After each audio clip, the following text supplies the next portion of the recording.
With Daredevil Born Again being Marvel's most successful show, beating Loki as the best MCU show, the reason behind it is not just because it follows up the events that happened in season 3 of the Netflix Daredevil show, but also breaks out the family-friendly rating to now target more mature audiences who've grown to love the Marvel franchise. What is up, guys? M's94 back with a brand video, and today we will be talking about how Daredevil Born Again opens the door for more Marvel mature content. Let's get straight into it.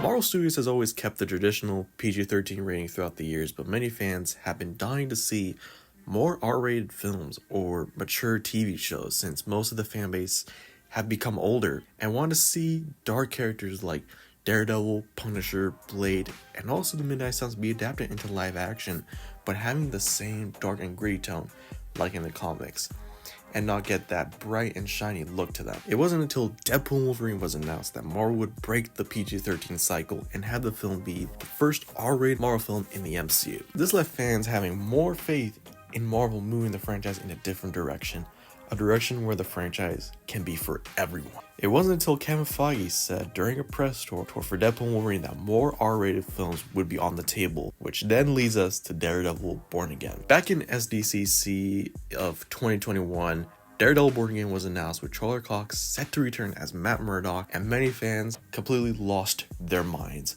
After the Marvel panel fiasco, there were a lot of concerns floating around after. Those concerns being that Daredevil would be getting the Marvel treatment, which means the show will be all bright and shiny. It won't have the same gritty and dark tone of it like it did in the Netflix show, being, Marvel's going to ruin Daredevil, or it's not going to be dark and gray like the Netflix show. Most of the fans responded to that, and it left a lot of Daredevil fans very nervous. But it wasn't until then that Born Again began shooting.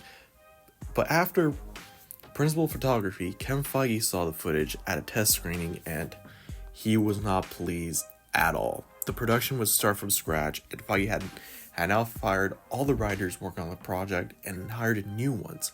During this production hell, the new writers Feige hired wanted to continue Charlie Cox's Daredevil story, but also give it a soft reboot in the MCU, which means Born Again would have the same dark and gritty vibe, just like the Netflix show. The original idea for Born Again would have had Matt Murdock being a lawyer and not sit up until the end of the show. Feige and Karen would have been killed off screen. It would have just been about Matt Murdock just being a lawyer, and just like similar to She-Hulk, where most of them were filler episodes, and Born Again would originally had that same treatment. Yeah, that sounds like complete garbage.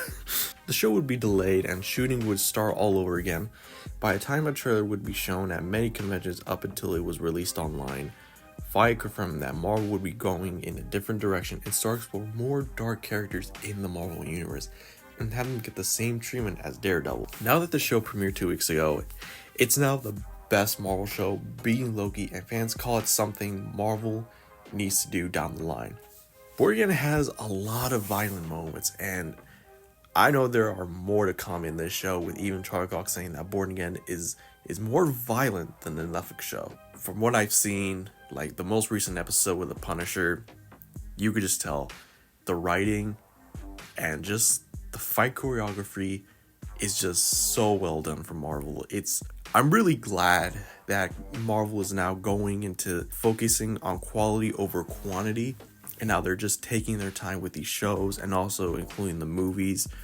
It just goes to show how Marvel is like now going back, and it's slowly coming back to its old roots, just like in the Infinity Saga, where each movie was something special, and with the shows, it's something special as well. Every shot it's shot beautifully, and we finally get to see Daredevil swing around buildings just like in the comics. And honestly, it's a good time to be a Daredevil fan and also a Marvel fan. I'd like to know your thoughts down below. I'm Memzilla1954, and I'll see you guys in the next one. Goodbye.